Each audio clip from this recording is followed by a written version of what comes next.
Good morning and happy Thursday. Welcome to the Morning Sprint. I'm Brittany Weir. Today I'm going to start out with something new that has come to Vinton, and we've been mentioning it the past couple days in our newscast, but officially opened up yesterday. So the $28 million expansion project at Rosie's Gaming Emporium in Vinton is now open. There are 350 new slot machines that were unveiled yesterday, and Rosie's more than doubled their overall space, adding a live entertainment area. Along with the town's first parking garage, and Rosie's is increasing tax payments and says as their business grows, so does Vinton. So Rosie's also made more than $35,000 worth of donations to local nonprofits. So this is something new if you're in the town of Vinton or you're traveling to the town of Vinton, something to look out for. They expanded, and it sounds like that they've got something for everybody there, even if you're not into gambling. So I'm excited to see what shows and performances will be coming to Rosie's. Let me know, are you somebody, have you been inside the new Rosie's, and are you excited for this expansion, and just your thoughts on everything, and also what this is going to do for the town of Vinton and help support those other local businesses in that area. So that officially opened up yesterday. All right, and then there could be pay raises could soon be on the way for state troopers, correctional officers, deputy sheriffs, and regional jail officers. So the announcement comes from the governor's office as concerns grow over staff shortages. There's staff shortages everywhere, but overtime and declining morale. So newly sworn troopers would get a pay raise of more than 7%.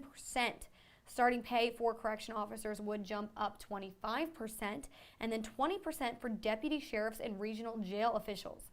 The goal is to help with recruitment, retention, and turnover, especially with new hires.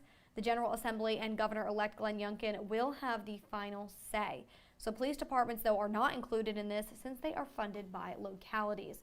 So pay raises there to try and get more people, to join these forces. And again, this is something that we are seeing pretty much everywhere, those staffing shortages. So I thought I'd bring that to you this morning. All right, the next story has to do with Google and the most searched terms this year. So if you have any guesses on what they are, or if you had some searches on your own that you don't think are represented here in this story, let me know in the comments. But Google has released its year in search list for 2021. And in 2020, coronavirus predictably topped the trending search list, makes sense, globally, and dominated much of the US list. Well, this year, the top trending global searches focused on sports, with sports searches making up 8 of the top 10. You know what? I'm happy to hear it. That is awesome. So World Cup cricket matches ruled the list. The NBA ranked number 4 and topped the US list. The late rapper DMX and the Korean Netflix show Squid Game also made the global and US list. In the U.S., politics and finance also made the top 10. They included the Georgia Senate race, which decided control of the Senate, and the government stimulus payments.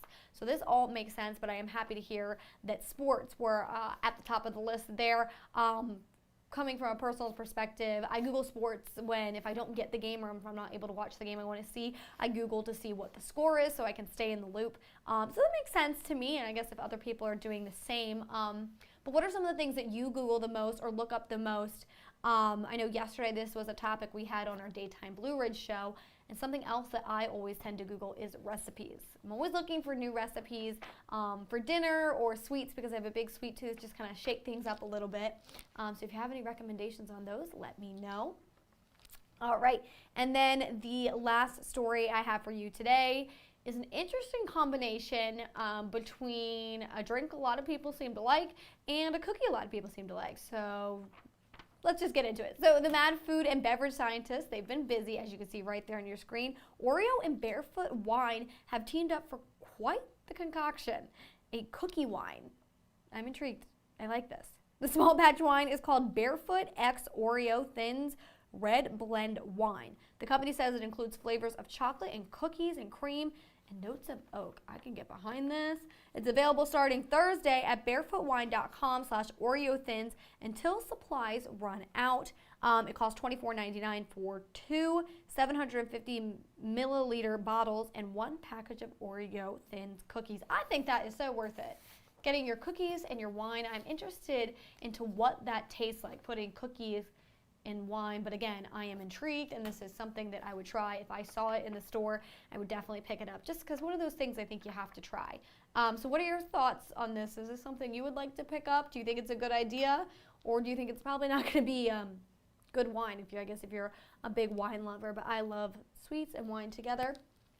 So those are the 4 stories I have for you today. I hope you guys have a good rest of your Thursday, and make sure to tune in right back here tomorrow morning at 9 a.m. for more top stories. Thanks for watching.